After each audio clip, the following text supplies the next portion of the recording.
চট্টগ্রাম বন্দরে পঞ্চম দিনের মতো চলছে বন্দর রক্ষা সংগ্রাম পরিষদের ডাকা কর্মবিরতি। সেখান থেকে যুক্ত হচ্ছেন সহকর্মী মাসুদুল হক। আপনারা জানেন চট্টগ্রাম বন্দর হচ্ছে দেশের অর্থনীতির সমৃদ্ধির স্বর্ণদ্বার এবং গত কয়েকদিন ধরে কিন্তু চট্টগ্রাম বন্দরে সকল ধরনের কার্যক্রম বন্ধ রয়েছে এবং আমদানি রপ্তানি বাণিজ্যে আপনার দেখা দিয়েছে স্থবিরতা।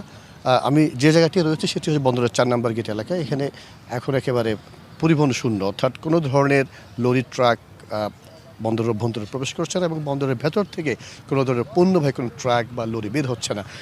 সর্বশেষ যেটি আমি জানতে পেরেছি, প্রায় 130টির অধিক জাহাজ এই মুহূর্তে চট্টগ্রাম বন্দরের বহনীগুলো রয়েছে।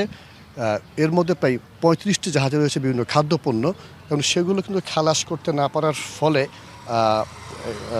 আপনার যেহেতু কার্যক্রম বন্ধ, প্রায় এসব জাহাজ থেকে কিন্তু কোনো ধরনের পণ্য খালাস করা যাচ্ছে না। একই সাথে একটি তথ্য জানাতে চাই, কোনো জাহাজ যখন চট্টগ্রাম বন্দরে একদিন থাকে বা 3 দিন থাকতে পারে, 3 দিন পর প্রতিটি জাহাজকে জরিমানা গুনতে হয় প্রায় $10,000 করে। সেই ক্ষেত্রে যে 35টি জাহাজ রয়েছে যেগুলো খাদ্যপণ্য নিয়ে অপেক্ষা করছে, তাদেরকে দ্বিগুণ হারে জরিমানা গুনতে হচ্ছে। এই জরিমানা কিন্তু আপনার দিতে হবে আমদানিকারককে। যখন সানশাইন আটা ময়দা সুজি ভালোবাসায় তৈরি জাহাজ থেকে যখন পণ্যগুলো খালাস করবে, যখন সেটি ভোগ্য পণ্যের বাজারে সেটি দেওয়া হবে, তখন কিন্তু বাড়তি দাম নেওয়া হবে। অর্থাৎ আগামী রমজানে কিন্তু চাহিদার বিপরীতে ব্যাপক সংখ্যক খাদ্যপণ্য আমদানি করা হলো, কিন্তু এই পরিস্থিতির কারণে ভোগ্য পণ্যের দাম কিন্তু বাড়ার একটা আশঙ্কা রয়েছে, এমনটাই বলছেন যারা আমদানি এবং রপ্তানিকারকরা। আপনারা জানেন গত কয়েকদিন ধরে যে সংকট চলছে, এর ফলে সবচেয়ে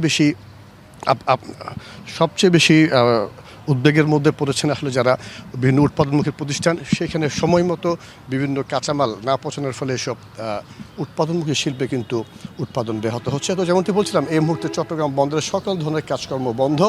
কোনো পণ্যবাহী কোনো গাড়ি বন্দর থেকে বের হচ্ছে না এবং বাইরে থেকে কোনো ট্রাক বা লরি বন্দরে ভেতরে প্রবেশ করছে না। তো এই ছিল আমার কাছে চট্টগ্রাম বন্দর থেকে সর্বশেষ খবর।